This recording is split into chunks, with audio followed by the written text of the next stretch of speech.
এটাই প্রমাণ করে যে পার্থ হচ্ছে বিএনপির জোটের সাথে, এবং পার্থ সাহেব ব্যারিস্টার আন্দোলিপ রহমান পার্থ একটা রাজনৈতিক পরিবারের সদস্য, এবং শুধু পার্থর ব্যাপারটা না, পার্থর বাবা কিন্তু শেখ হাসিনার ভগ্নিপতি এবং আপনার এই শেখ হেলালের ভগ্নিপতি, শেখ সেলিমের ভগ্নিপতি। সেখানে তখনও তিনি কিন্তু জাতীয় পার্টি করেছিলেন এবং সেই জাতীয় পার্টির পর নিজে একটা জাতীয় পার্টি করেছিলেন। সেই জাতীয় পার্টির কর্ণধার চেয়ারম্যান হচ্ছে ব্যারিস্টার আন্দোলিপ রহমান পার্থ। এই পার্থ যেহেতু বিএনপির সাথে থাকে, পার্থ যেহেতু নীতিগত কথা বলে, এবং পার্থ কিন্তু এই আওয়ামী লীগ ফ্যাসিস্টের সময় জেলে গিয়েছে, এই অবস্থায় কিন্তু দেখা গেছে যে কোনোভাবে পার্থ ছাড় দেয়নি।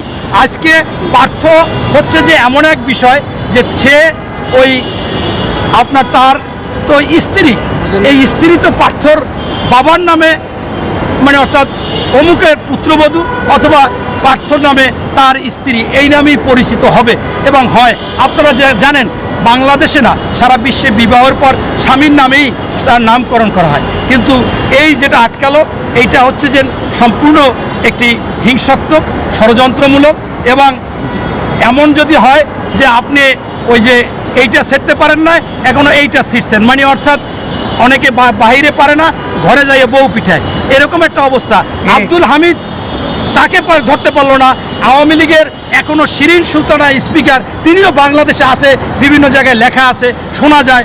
আবার অনেককে ধরেও ছেড়ে দিছে, তাদেরকে কিছু করতে পারতেছেন না। অথচ যে লোকটা আওয়ামী লীগের বিরুদ্ধে কাজ করেছে এবং তার ওয়াইফ কোনো রাজনীতিবিদ নাও, তিনি সম্পূর্ণ একজন গৃহিণী, তাই তাকে বাধা দেওয়া বা তাকে এই শেখ পরিবারের সাথে মিলানো কোনোভাবেই সম্ভবশীল না এবং হতে পারে না। এটার আমি তীব্র নিন্দা ও প্রতিবাদ জানাই, এবং পার্থ সঠিকভাবে আপনাদেরকে সাক্ষাৎকার উপস্থাপনা করেছে যে এইটা পারে না। তার ওয়াইফ তার নামে পরিচিত এবং তিনি রাজনীতিও করেন না।